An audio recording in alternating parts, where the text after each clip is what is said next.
আমি সজীব ওয়াজেদ জয় বলছি। আপনারা জানেন এই গত কয়েক সপ্তাহ ধরে আমাদের বাংলাদেশের যে গন্ডগোল সংকট চলছে, এই যে ছাত্রদের কোটা বিরোধী আন্দোলন, কোটার বিরুদ্ধে আমরাও ছিলাম। শুরুর থেকেই আমাদের সরকার কোটা সরিয়ে দিয়েছে, আমাদের সরকার তাদের সম্পূর্ণ দাবি মেনে নিয়েছে। এটা আদালতের একটা রায় ছিল, এটা আমাদের সরকারের করা ছিল না। তাও আমরা অ্যাপিল করে দ্রুত এই কোটা তুলে দেই। তাতেও আন্দোলনকারীরা সন্তুষ্ট না। আমরা তাদেরকে আলোচনায় ডেকেছি, আমরা একটা জুডিশিয়াল কমিশন করেছি যে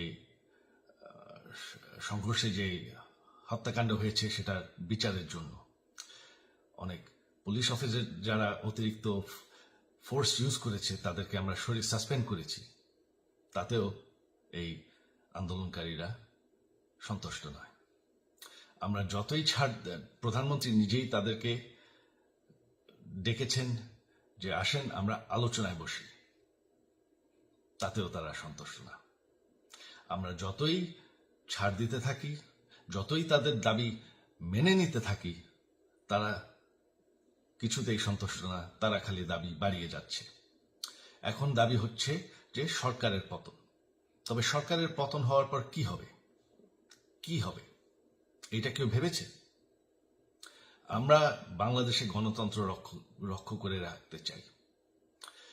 সরকার পতন করে নতুন সরকার আসার সাংবিধানিক অনুযায়ী শুধুমাত্র একটি উপায় আছে, সেটা হচ্ছে নির্বাচন।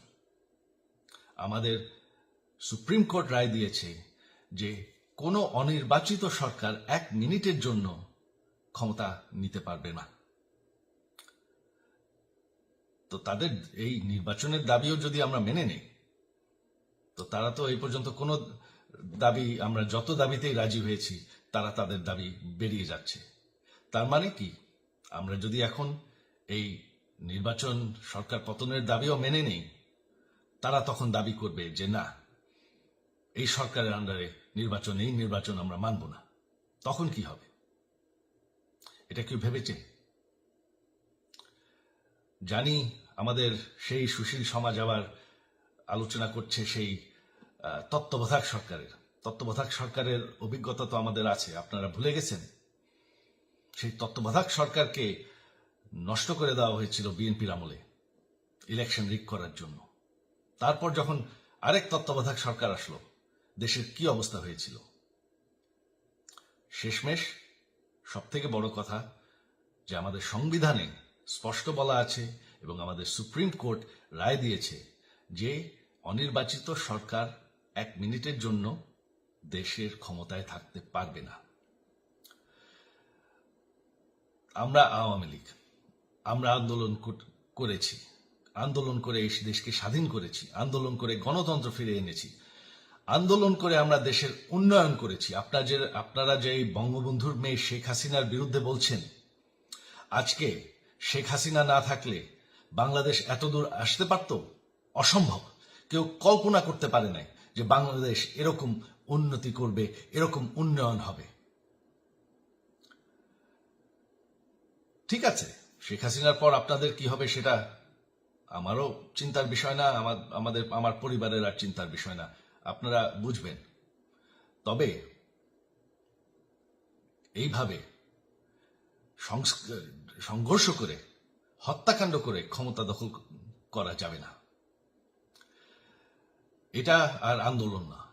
যখন পুলিশ হত্যা করা হচ্ছে, নিরীহ মানুষের উপর হত্যাকাণ্ড চলছে, মানুষের বাসায় আগুন দেওয়া হচ্ছে, জার্নালিস্টদেরকে হত্যা করা হচ্ছে, এটা হয়ে গেছে সন্ত্রাস। আর সন্ত্রাস মোকাবেলা শুধুমাত্র একটি ভাবে করা যায়। আমার অনুরোধ, আমাদের ল এনফোর্সমেন্ট, আমরা অনেক ধৈর্য ধরেছি, তবে এখন আর এটা সহ্য করা যাবে না।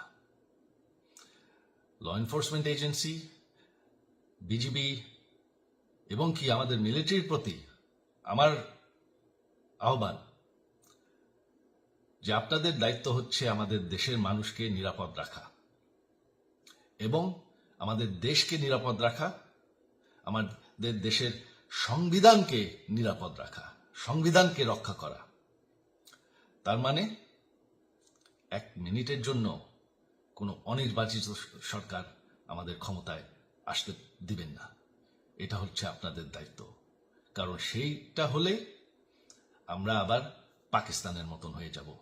আমাদের যেই যে 15 বছরের উন্নয়ন সব শেষ হয়ে যাবে। বাংলাদেশ এর থেকে আর কোনোদিন ফিরে আসবে না। আমিও সেটা চাই না, আপনারাও সেটা চান না। আমি সজীব ওয়াজের জয় যতদিন আমার পক্ষে সম্ভব আমি সেটা হতে দেব না। জয় বাংলা, জয় বঙ্গবন্ধু।